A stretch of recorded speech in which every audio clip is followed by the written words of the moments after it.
This episode was pre-recorded as part of a live continuing education webinar. On-demand CEUs are still available for this presentation through AllCEUs. Register at allceus.com/counselor toolbox. I'd like to welcome everybody to today's presentation. Today we're going to be doing a case study on someone with an addiction using the PACER method. I am Dr. Donnelly Snipes. As they say on Law & Order, the following story is fictional and does not depict any actual person or event. What I've done with a lot of these case studies is I've taken conglomerations or bits from a couple different clients. That way we don't have any HIPAA concerns anywhere, in order to create a relevant picture for you. So I do try to give you some background on who the client-ish, the Frankenstein client was, since I took multiple different parts from different clients. We'll call them a Frankenstein client. In this one, John is a 37-year-old male and presents for marijuana use as required by his probation. He has a wife, 2 kids, and his kids are 4 and 9. He is not real happy to be here, which is not uncommon with a lot of clients that have addictive disorders that are referred specifically for that addiction. And clients who are on probation, parole, any of those things, it's often a condition of staying out of jail or prison that they stay clean and participate in counseling. So they come to you, and a lot of times they're in this pre-contemplation stage. We're going to review that in a little bit.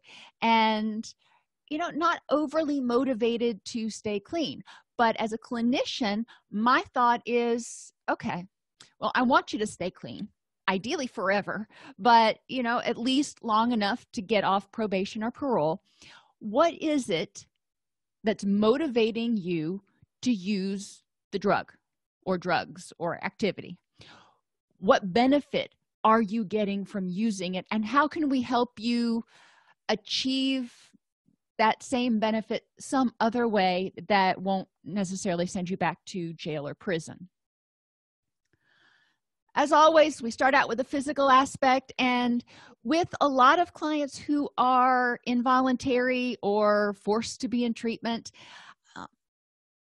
they're not really excited about sharing a lot. And you will see with this client as we go through, he was pretty reserved, if you will, about what was going on emotionally and cognitively. But if we're thinking about marijuana use, what does marijuana do? Marijuana helps a lot of people relax. Sometimes it helps them feel a little dissociated, but a lot of times people use it to help them kind of chill out, maybe feel more creative. What that's doing, we want to think about what neurochemicals would make that happen. That's not likely going to be your norepinephrine and your glutamate, your stress chemicals. It's probably going to be more along the line of the dopamine, the endogenous opioids, and the serotonin, which are going to be more present when somebody's relaxed and, relaxed. Their HPA axis is not going off. So we ask him, how many hours do you sleep on an average night? He says 6. He doesn't have a handy dandy little fitness watch sleep tracker, so that's okay. 6 hours. On average, how many times do you wake up during the night? He says he rarely wakes up. Well, this is good. It sounds like he's getting at least 6 hours of sleep. He's not waking up to have to pee or anything, and the kids aren't waking him up, so that's great. On an average, after an average night's sleep, how do you feel? He said he feels okay.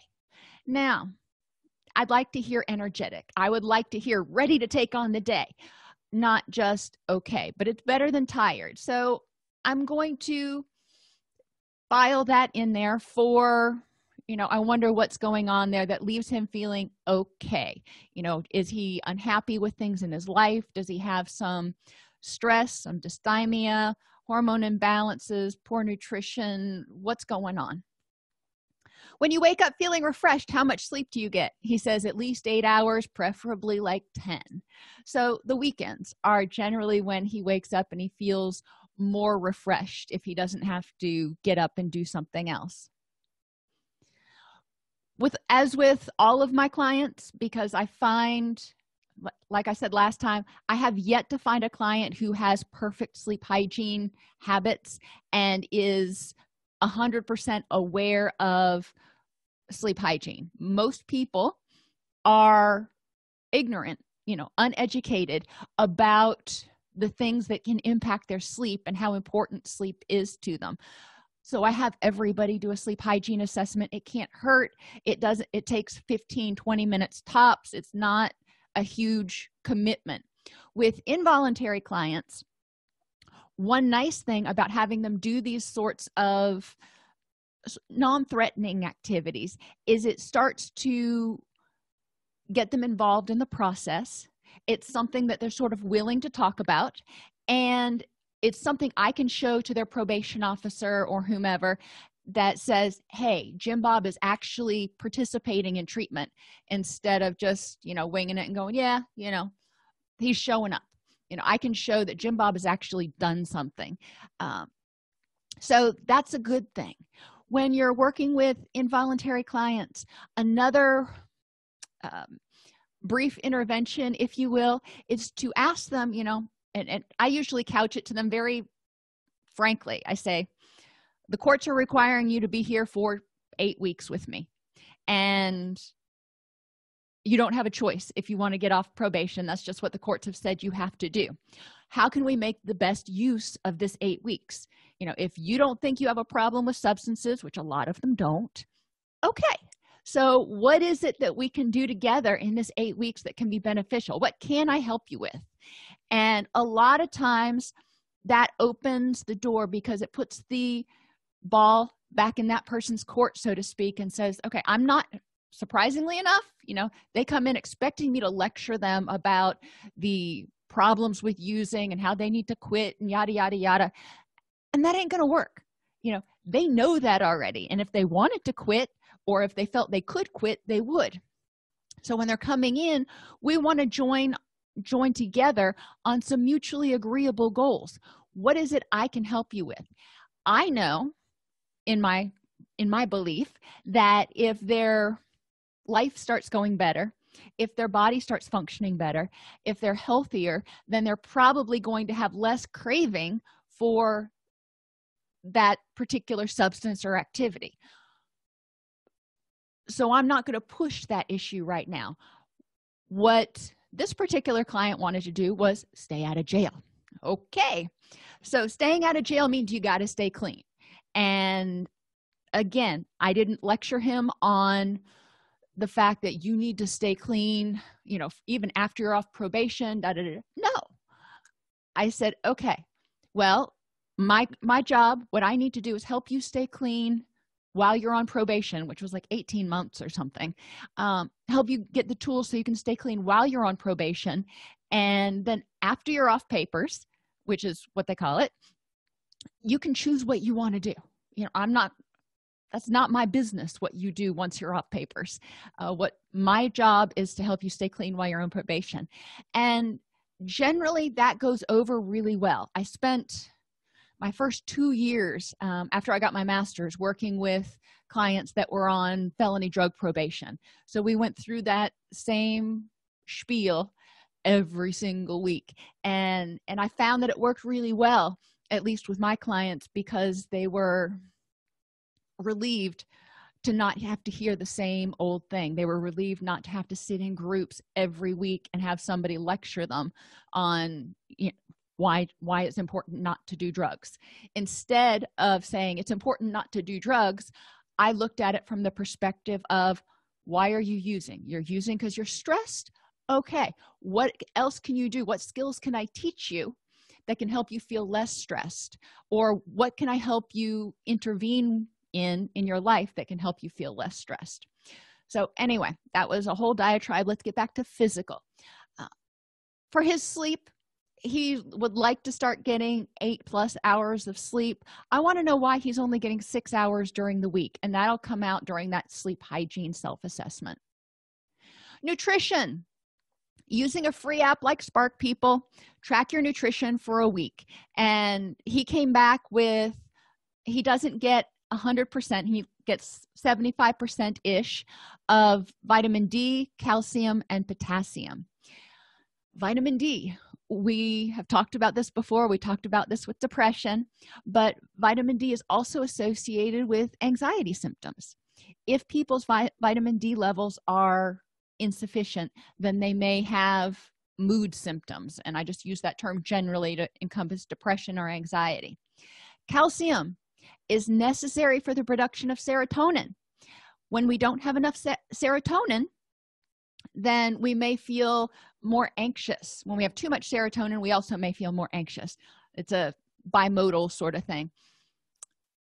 Calcium deficiencies are associated with anxiety symptoms.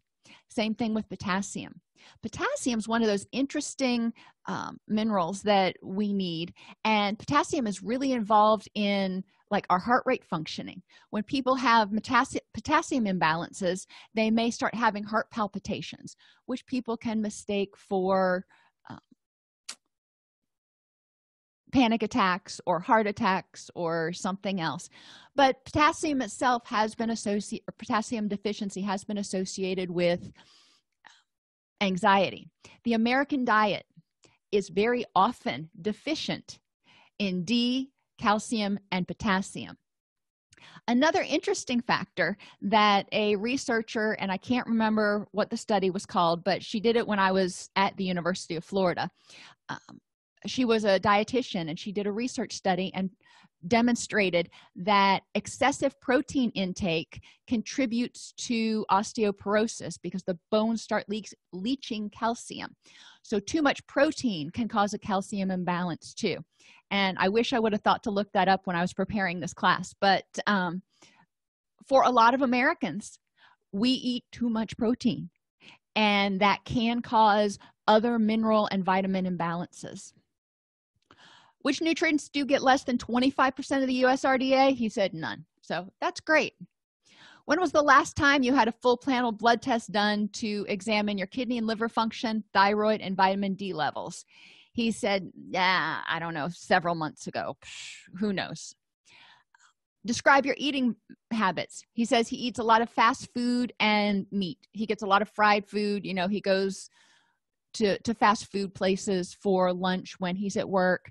He often stops by and picks food up for dinner. He admits or says that most of the time his meals do not include vegetables or fruits. So there's a lot of grains, you know, a lot of processed white bread, and a lot of meats and a lot of fried foods. Okay. Well, the processed grains, at least they're vitamin enriched. You know, we'll look at the positive there. And at least he's getting enough protein, so we know his body has enough amino acids to make the neurotransmitters. We just need to get all the rest of the components in there to produce the chemical reactions necessary. Do you eat due to stress or for comfort when you're upset? Yes. Most people answer yes to that question. Do you drink at least 64 ounces of non-caffeinated, non-alcoholic beverages each day? No. The important thing to recognize there are the fact that when we become dehydrated, and if you've gotten really dehydrated, you may remember feeling woozy or irritable, and that's very common when people get dehydrated. A lot of times we don't call it anxiety, but we may call it irritability. He drinks about 300 milligrams of caffeine on an average day.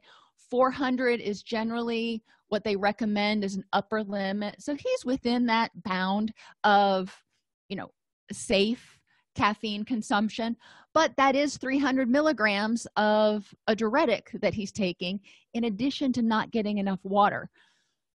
I might look at trying to cajole him to increase the non-caffeinated, non-alcoholic beverages. And I put it that way instead of saying water, because a lot of times when you ask people if they drink water, they look at you and curl their lips and they're like, ew, no. Let's start small. You know, let's start with, you know, flavored, no-calorie drinks. Ideally, we don't want to start encouraging people to add a bunch of sugared drinks to their to their list, but flavored no calorie drinks, then move down to lemon water or fruit water. You can get the fruit diffusers if you want to. I didn't figure that would have gone over real well with him. He wasn't a fruit diffuser kind of guy, but he was willing to consider low calorie lemonade or just lemon water and start carrying a water bottle with him. So that was a good intervention for him, that he could think about leaving that assessment. That was something that he said, okay, I understand why dehydration might be contributing to me feeling kind of blah and lethargic, and making me a little bit more irritable. So it can't hurt. I'm willing to at least carry around a water bottle. Can't guarantee I'll drink it. And I said, okay. How much nicotine you have on an average day? And I linked to this because it was actually really hard to find the nicotine amounts in certain types of products. And cigarillos, or little cigars, they're also referred to as black and milds, often have about 100 milligrams of nicotine per black and mild.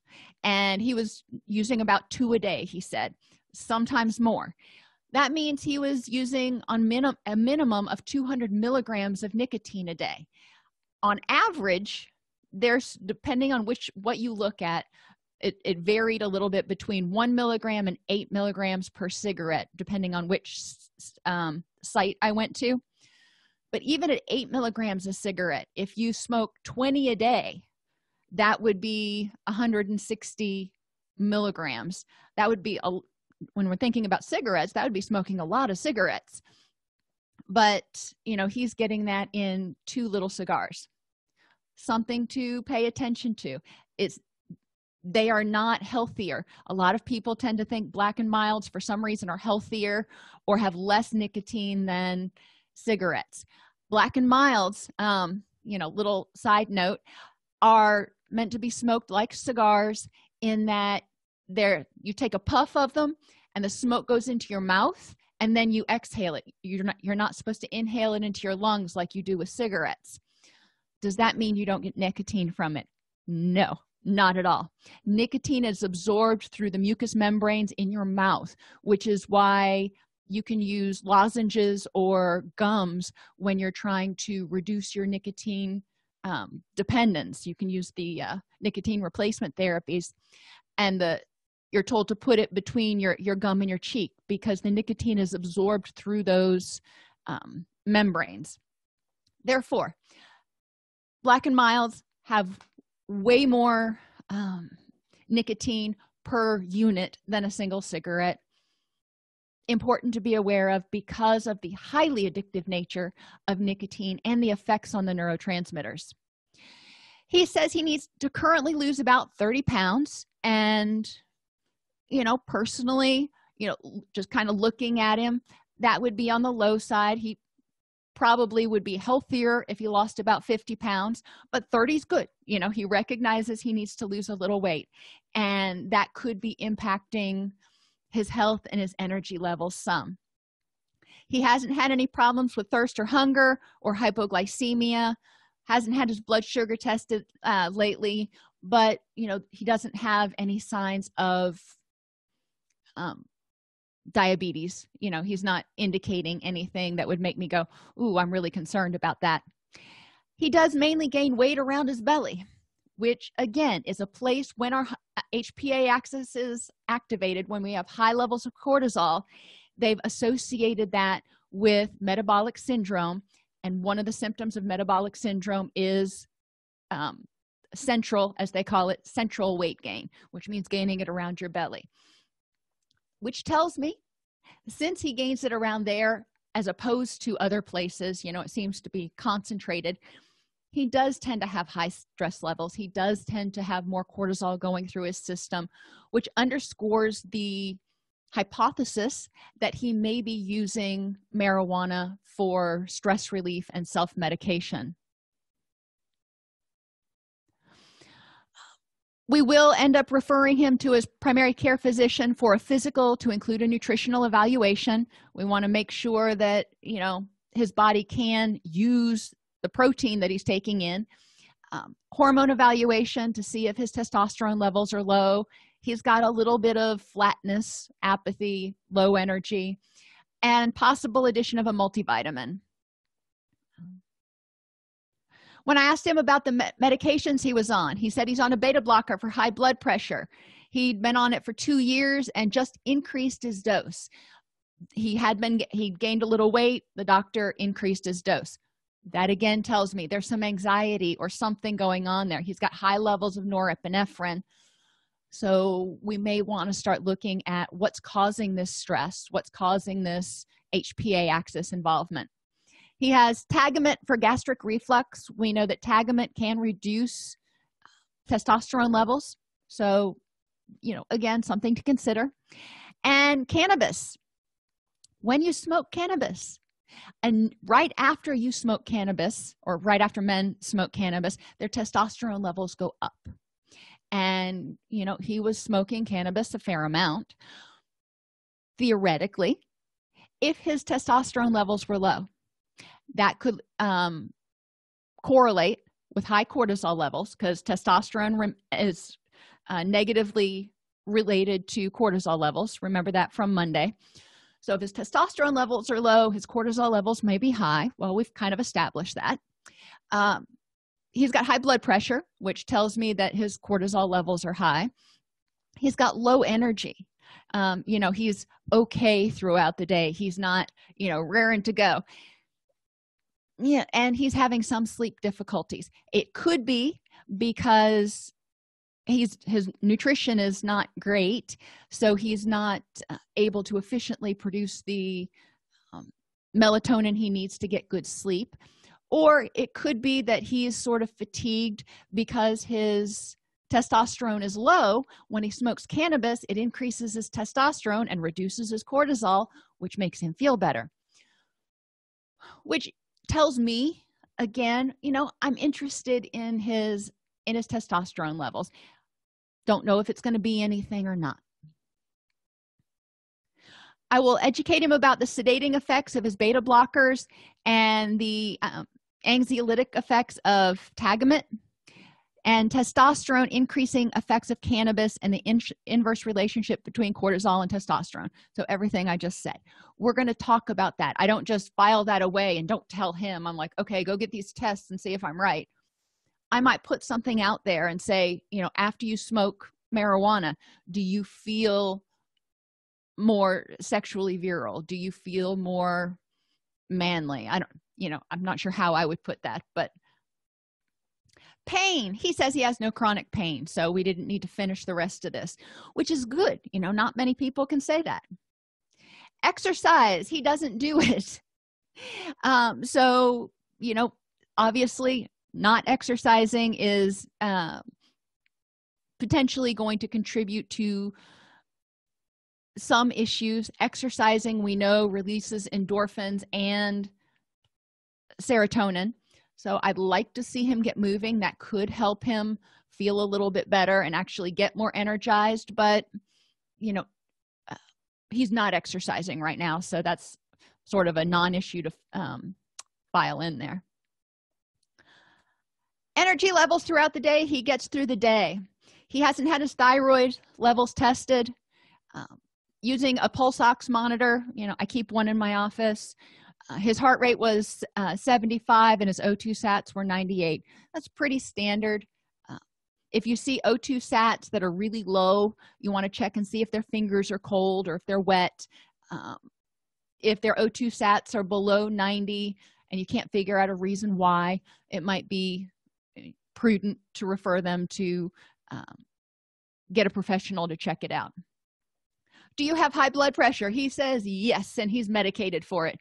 Hence, you remember he's on beta blockers and they've just been increased. And he doesn't have any other heart conditions. Well, that's good. But when blood pressure goes up, when we start to see hypertension, that means the arteries may be hardening and may not be pumping blood as efficiently, which means oxygenated blood may not be moving around the body as efficiently, which can contribute to difficulty concentrating and fatigue especially. How's your sex drive? He said it's good, it's fine. Has there been a change in your sex drive lately? He says yes, but nothing to really write home about. He hasn't had his sex hormones tested, and he says he engages in sexual activity 1 to 2 times per week. I don't press him on this, given his age. That's not a unusual frequency for sexual activity. So that's all clear there. He doesn't report any trauma history, any hypervigilance, any autoimmune diseases, no concussions. He does have headaches that are triggered by stress, and a neck massage or ice or heat tend to help it go away. We know when our blood pressure goes up, it can cause headaches, which seem to be what may cause his. He says he drinks 2 to 3 drinks on an average week. He's not supposed to be drinking, so it was kind of one of those don't tell my PO, but okay, 2 to 3 drinks is nowhere near heavy drinking. It's not really a concern to me. Does he gamble or play the lottery? He says he plays the lottery and spends about $20 on it each week. Again, is it a potential high-risk behavior? Yes. Is he using it in a high-risk way? No. So I'm not really concerned about it. For each of the following feelings, how often do you feel it? He says he feels happy 3 days a week. That's he actually feels happy. It's a good day. His kids, his wife, and his friends help him feel happy. He doesn't report feeling sad or depressed or stressed or overwhelmed very often, but when he does feel stressed or overwhelmed, it's because of work. His youngest kid is struggling in school and being oppositional about doing his homework, so that's causing conflict at home. He gets home, his wife's irritable, his kid's throwing a temper tantrum, and it's kind of chaotic, and he's had a long day, so he's not in the mood for it. Probation stresses him out because he doesn't want to go back to jail. He was in jail for a year, and he's just now trying to get used to being back home again, and the family's trying to get used to him being back home again, and he's having to reestablish his place in that family system, if you will, because when you have small kids and a person is removed from that system for a year, that's actually a really huge amount of time developmentally for those kids. So now that he's back in the family and actively participating on a daily basis, he needs to figure out what their rhythm is and where he fits in that rhythm, and they need to adjust a little bit to his rhythms. So there's going to be some family therapy in there to try to figure out, because while he was gone, or while he was in jail, his wife was taking care of the 2 kids by herself. What helps you feel better? Watching TV and smoking. So when he does get stressed out, he goes into his cave and turns on the TV and smokes. I didn't ask specifically what. Right now, he is still testing clean, so we're going to assume it's a black and mild. He doesn't report high levels of anxiety or worry, and I try to differentiate this from stress. Stress is that sort of overwhelmed, oppressed, stressed out feeling, and anxiety and worry is more like panic, and you're worried that you're not going to have enough money to pay the bills. You're worried that you're going to get fired. It's something that you perseverate on that's happening in the future. Sometimes it's a matter of semantics. He doesn't report really any anger or resentment towards anything or anybody right now, but he does feel a little bit guilty that he was in jail for the past year and wasn't able to be there for his kid. Apparently one of the kids is his biologically and another one is his stepchild, but he does feel guilty, and that periodically passes through his mind and he gets frustrated and down on himself. He doesn't report any losses in the past year. I mean, he was in jail and he didn't get to spend time with his kids, but there weren't any deaths or significant issues. Stressors that are currently present: trying not to violate probation, adjusting to being back with the family, and his son's behavior. So I follow that up with, okay, what makes your son's behavior better? And he says, when I spend time with him. Well, that makes sense. Think about a little kid, and the little kid may have gone through some adjustment and some frustration when dad went to jail, and now dad's back, and acting out could be a way of trying to get that parental attention. What does your son like to do? Well, he likes to play basketball at the park. Okay, cool. So we'll file that in and figure out how we can use that. I asked the client, what's different when you're happy? And he says, I can smoke as much as I want and people leave me alone. Okay, well, that's probably not something that is going to happen, at least while you're on probation, especially with smoking marijuana. But that tells me that people stress him out, and smoking, whether it's black and milds or marijuana, smoking helps him feel calmer, and being away from people helps him feel calmer. So we need to examine what it is about the interpersonal dynamics that cause him stress, and other ways he can deal with stress besides nicotine and cannabis. How long does it take for you to calm down after you get upset? He says 20 to 30 minutes. Well, that's not bad. Most of us, it takes us a little while to get back to baseline. 20 minutes really isn't that bad. If you think about urge surfing, urges usually take about 10 to 20 minutes to come in and go out. Same thing with panic attacks. They crest within 10 to 15 minutes and then go out. So if somebody gets really upset and can re-regulate within 20 to 30 minutes, that's not bad. That's not horrible. What helps you calm down? Back to smoking again and distracting myself. So I'm hearing that he doesn't have a lot of coping skills. He smokes and he avoids. He smokes and he avoids. Cognitively, his attention and concentration, he says it's awful right now.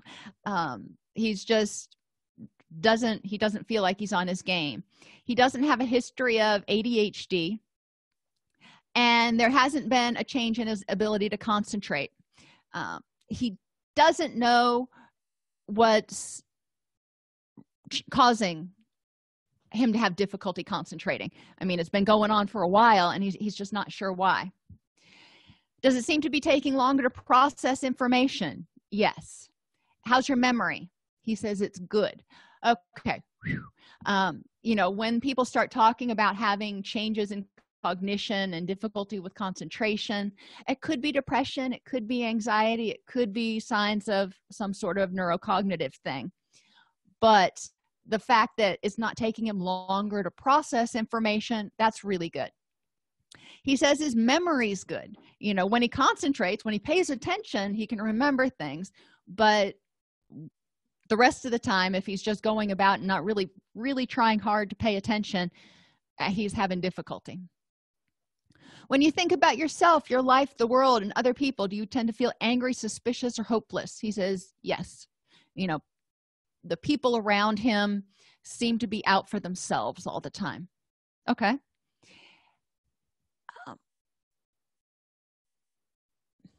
When I ask him about cognitions, he says, I haven't paid attention to his cognitions for a week, and place a check by your thinking errors. He only identified 3, and that's okay. Not everybody has a lot of them. He said he identified that he focuses on small aspects instead of the bigger picture of things. He focuses on what's at hand right now. Like when his son's misbehaving, he sees the small aspect. His son is misbehaving and he must be trying to push my buttons, period, instead of looking at the bigger picture. What are some other explanations for why your son might be misbehaving? Maybe he's having difficulty seeing and he needs to be evaluated for glasses. Maybe he's got a learning disability and he's getting frustrated with, having difficulty at school. There's a whole bunch of maybes we could throw out there. It's not necessarily that Junior is just trying to push your buttons. He said he tends to focus on the negative and ignore the positive, and recognizes that he anticipates when he comes home, he anticipates his kid is going to be misbehaving, and he focuses on all the things that the kid has done wrong instead of the things that he's done right. He also focuses on that with other people, all the things that don't get done. And even in himself, he focuses on all the mistakes that he's made instead of the things that he has done right.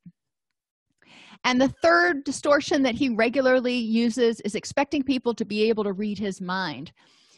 He expects people to know what he wants. And, not only is that not realistic when you live with somebody 24 hours a day, but since he's been gone for a year, and he steps back in, it's unreasonable to expect that the kids know what he expects of them.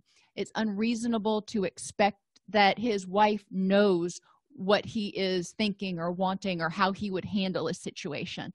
So it's important to encourage him to start communicating with them, and likewise, not to assume that he knows what they're thinking either.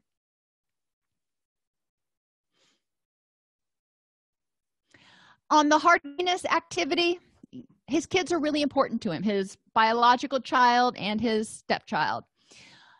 He can control the time and quality of the time he spends with them now. He says he wants to focus and try to remember to start praising the positive, and reward Sam, his kid, by taking him to the park to play basketball once he gets his work done each day. The 4-year-old is, younger, doesn't play basketball, that's a whole different issue. And we can talk about playing favorites and stuff later, but right now I just am trying to get an idea about what's important to him and what positive steps he's willing to take.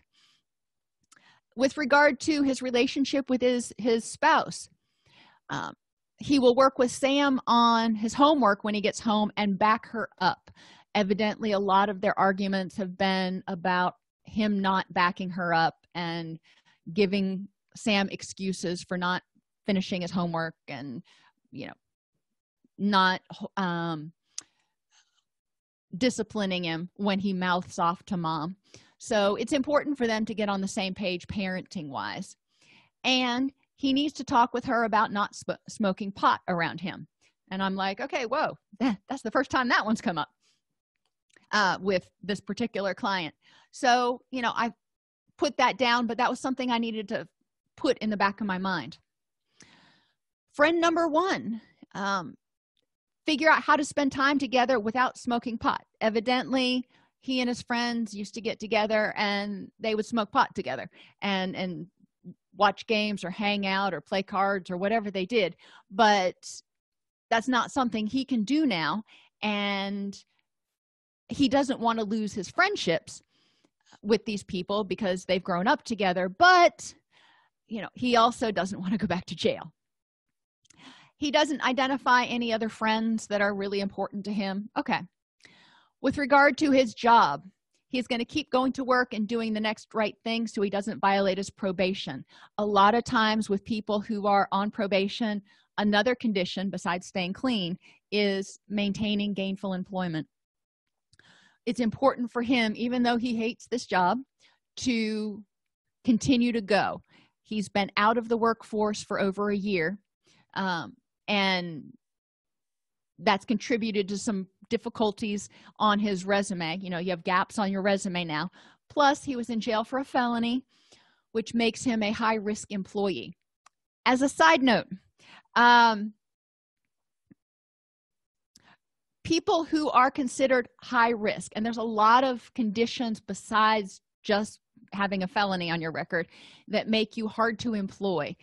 There is a special bond program that you can get through the workforce development agency in your county or in your state that puts a bond on people, so employers don't take a risk. If they hire somebody with a felony history, they get a bond for 6 months that basically the state guarantees, or the feds, I don't remember who it is, guarantees that, okay, for 6 months we will protect you. If this person does something wrong, you've got $100,000 bond or whatever.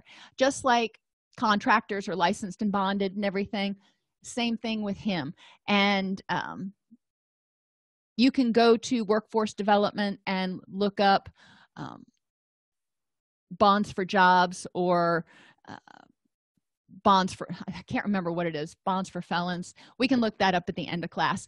But it is a great program that they just go down to the local workforce development place and, talk to them, find a job, and then the case manager there will help them get a bond in order to protect the employer from any liability. Okay, so remind me to look that up at the end of class. He also, as far as money is important to him. He doesn't like where they live right now. They live in an area that has a lot of drugs and people, places, and things that are triggers for him. He wants to move to a different place. In order to do that, he needs more money. He recognizes he has to reestablish his work history so he can get a higher paying job. Now he has 2 reasons to deal with this job that he really doesn't like right now and stay there for 18 months and really establish a steady work history. And health-wise, he wants to lose some weight to reduce his blood pressure medication. He's not happy that he had to increase it. He doesn't feel as good when he's on it, which makes sense. We will talk about psychological flexibility and discuss how much, and how often he intends on doing each of these things, and make a schedule or a checklist. Same thing as we've done in the other case studies. Helping him see and envision, what does recovery look like? What does an ideal life look like? Whatever you want to call it, depending on the client. And how does each one of these things fit in there? Now, what are you going to do in order to best use your energy to move towards that ultimate goal that you have in mind? He says he's good at managing his time, but like most of us, when there's something we don't want to do, we can get irritable. When it's like looming over our heads, we know it's got to be done, but we don't want to do it. And then doing it at the last minute, we feel rushed, we can also get irritable. That's common for most people. I'll encourage him to develop a schedule that includes his must-dos and delegates and simplifies when possible. So what is it that he might be procrastinating right now, and what can he get off of his plate so he doesn't have that hanging over his head, causing him extra stress? Environmentally, he says he feels safe most of the time. He lives in, a neighborhood that he's lived in all of his life. There are drugs there, but he feels safe there. He knows everybody, and he has a couple of dogs that are, big old things. Are you able to have peace and quiet when you want and when you sleep? He says no, not with 2 kids around the house, and evidently in their neighborhood there's always dogs barking and sirens here and there, and it's just noisy. So one thing that he can do to reduce unwanted noise, he can wear noise canceling headphones, and that's what he does. When he comes home after work and he just wants to decompress and go into his man cave and watch TV, he can put on his noise canceling headphones that have the Bluetooth and listen to his TV and not hear all the commotion going on in the rest of his house. During the day, are you able to access natural light, or at least a really bright working area? Yes, he works outside. When you're asleep, are you able to make your room totally dark or block out the light? He says yes. Do you eliminate blue light from television and electronic devices at least 2 hours before bed? He says no. He watches TV right up until the time he goes to bed. So that might be an area that comes up in that sleep hygiene assessment. He says he's regularly exposed to asphalt and roofing tar smells, which are noxious and unpleasant, but you get used to them. Musty smells, when he smells them, he goes into old buildings. They remind him of jail, and that's triggering for him because it reminds him of mistakes he's made, and he starts beating himself up. Happy, relaxing, energizing smells, barbecue, home cooking, anything that reminds him of family get-togethers, especially with his extended family. Are you able to keep your environment at a temperature you find comfortable? He says no. For finance reasons, he's trying to keep utility bills down, so they usually don't run the air conditioning at all, and they keep the heat as low as absolutely possible. In relationships, do you feel you are capable, loving, and deserving? Yes. He thinks his relationships are healthy overall. He can effectively identify and communicate feelings, thoughts, and get his needs met. He says yes. Other things that he said during the assessment make me think, maybe not, going back to those cognitive distortions. But, overall, he doesn't feel like he's unheard or being used as a doormat. Do you have a social support system that can provide practical assistance and emotional support? He says practical assistance, yes. His mom and dad are close by. His wife is willing to, pitch in, but he doesn't feel like people really are there to hear him when he's frustrated or provide that emotional support. Addiction-specific questions. What are his motivations for staying clean and for staying compliant with treatment? It'll be a relief to be off probation. So great. One hurdle to staying clean would be anxiety and stress. We need to figure out how to help him, or he needs to figure out how to help himself deal with anxiety and stress and minimize unnecessary stress. Mentally, motivators to stay clean and do the next right thing, belief that he can stay clean until he gets off papers, and the belief that he'll probably be able to concentrate and remember things a little bit better, which will help him do better at work and reduce some arguments and stuff at the house. An obstacle, mental obstacle to motivation is his knowledge of ways to defeat drug tests. He's very open about the fact that it's not that hard to defeat a drug test. Physical, he feels that if he's compliant and he doesn't use, he will have more energy and less fatigue. However, if he stops using marijuana, stops smoking, he's worried he's going to have more anxiety. Even just the nicotine, he feels, helps him with his anxiety.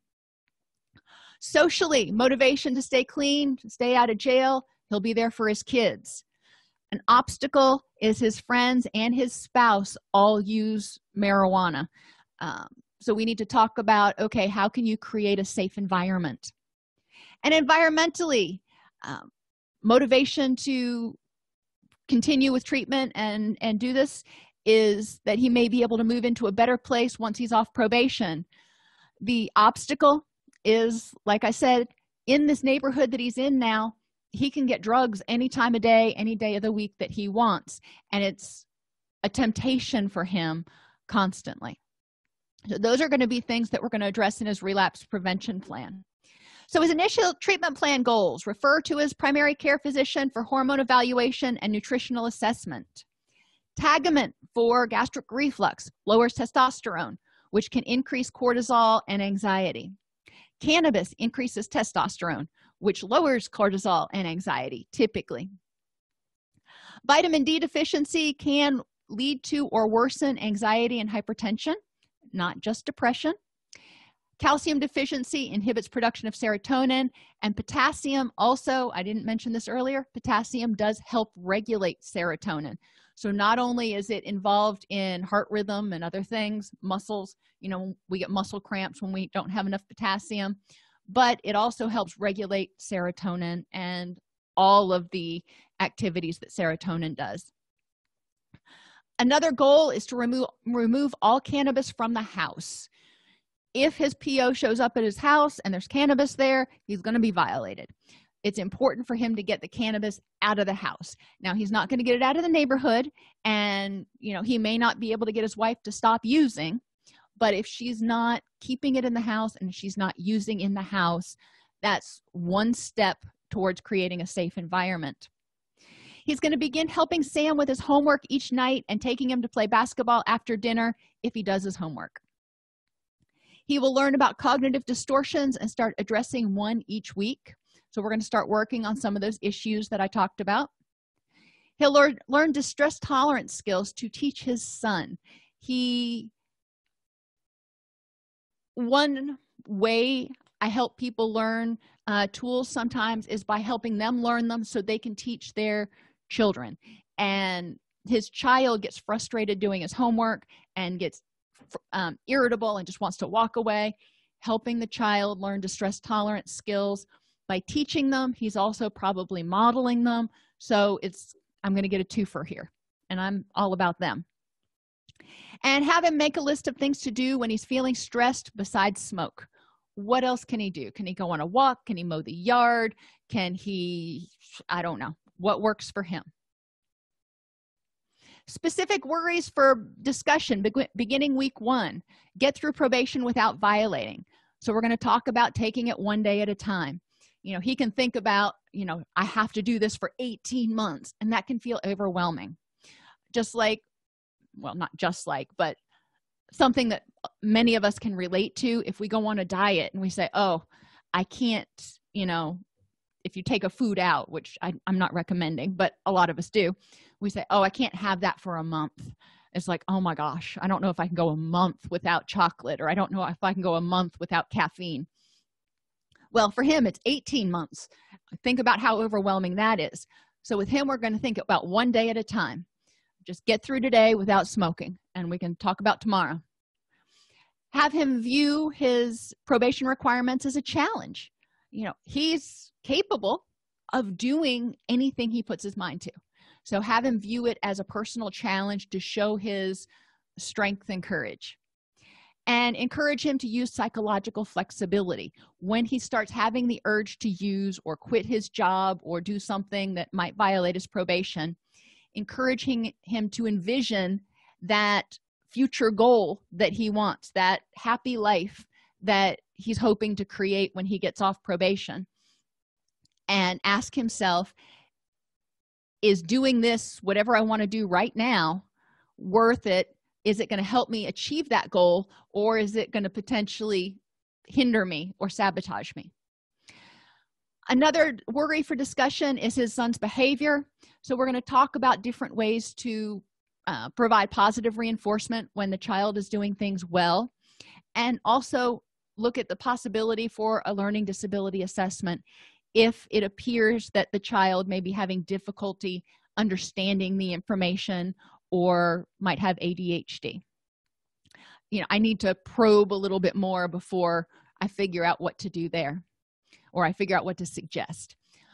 Not smoking pot, even though his wife is smoking. Well, he needs to find other rewards for not using.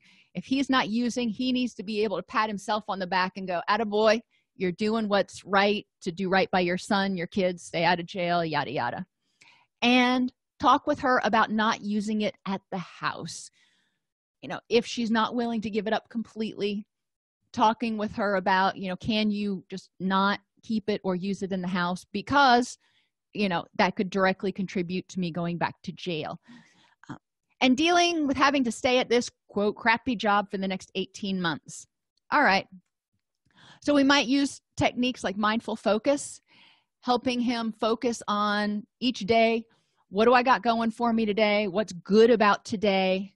What am I planning for today? Where can I get help today? So he can see this forward momentum. And then positive review and forecasting. At the end of the day, looking back over it and identifying the positive things. It's easy to remember the negative things, but identifying the positive things that happened that day. And positive forecasting is, like driving to work, envisioning having a good day, forecasting how things are going to go well for you that day because you're rested and you're getting to work on time and whatever else. In his reassessment, his doctor assessed his hormone levels, determined them to be on the extreme low end of the normal range, so there was no intervention. Okay, well, y'all know how I feel about those ranges. Since he's symptomatic and he's on the low end of the range, there may be something to it, but I'm not a doctor. I'm not going to contradict the doctor, so I'm going to bite my tongue on that one. He's lost 12 pounds since starting to play basketball with his son in the evenings and reduced his blood pressure medication again, which is good. Not only is he, if they're going to play basketball, that means the kid is doing his homework, so score there. And he's getting out and moving. And if he's with his kid, he's not smoking. So that's another score. We know he's staying clean during that period of time. And he's getting up and moving, which is theoretically getting some serotonin and endorphins going. So yet another score. And what was the other thing? Oh, he's not sitting at home and eating or doing other things that are increasing his weight gain.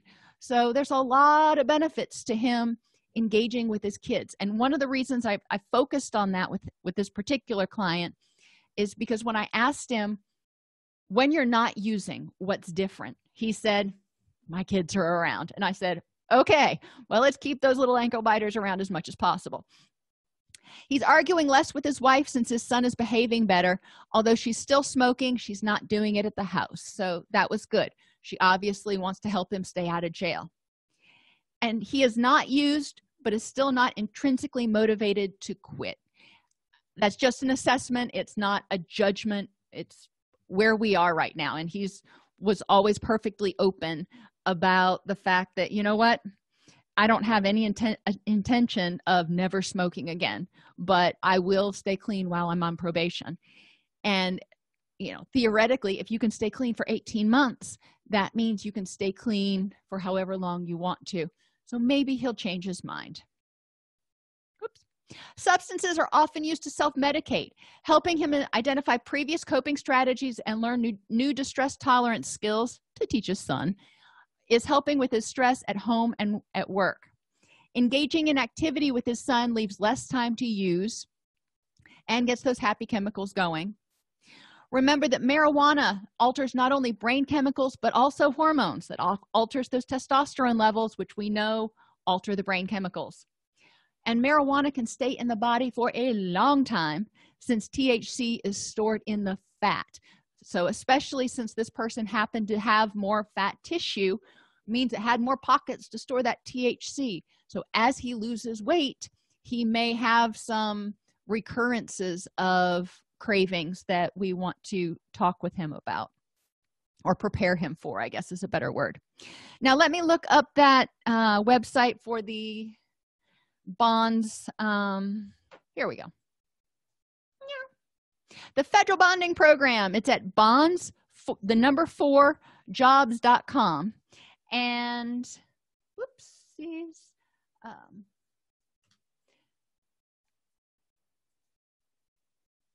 There we go.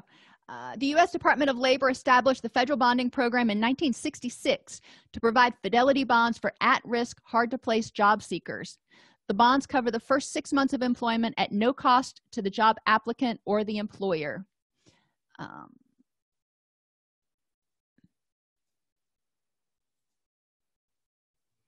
Who does it serve? Thousands of justice-involved citizens return home to restart their lives to ridicule, discrimination, and hostility. But it's not just for people who have been incarcerated for some reason. It's also for people who, for example, have never had a job. They've been homemakers all their life, or they have a very spotty work history. There are a lot of different reasons, and it says that somewhere on the website. It's been a while since I've been there, but Control C. There we go. bondsforjobs.com.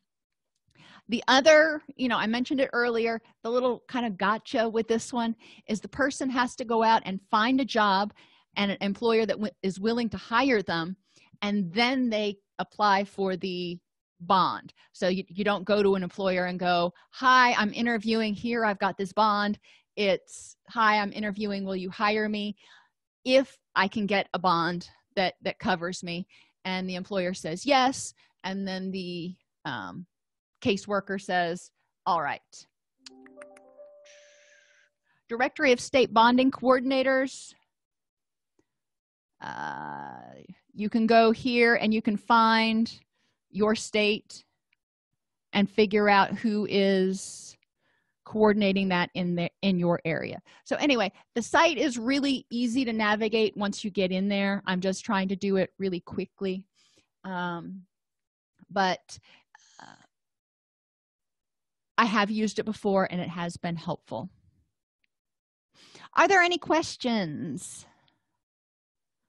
So, oh my gosh, like I said, Monday's a holiday for most of you. I hope some of you were able to take Friday off as well, and you're going to have an extra long weekend. Have an awesome weekend, and I will see you Tuesday.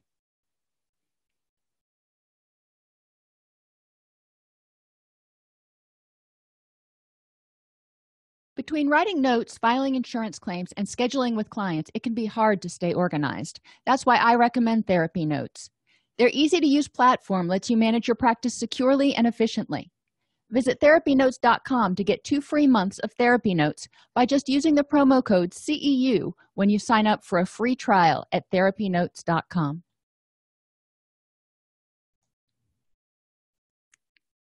If this podcast helps you help your clients or yourself, please support us by purchasing your CEUs at allceus.com or getting your agency to sponsor an episode. A direct link to the on-demand CEUs for this podcast is at allceus.com/podcast CEUs. That's allceus.com/podcast CEUs. To sponsor an episode of Counselor Toolbox and reach over 50,000 clinicians per week, go to allceus.com/sponsor. Thank you.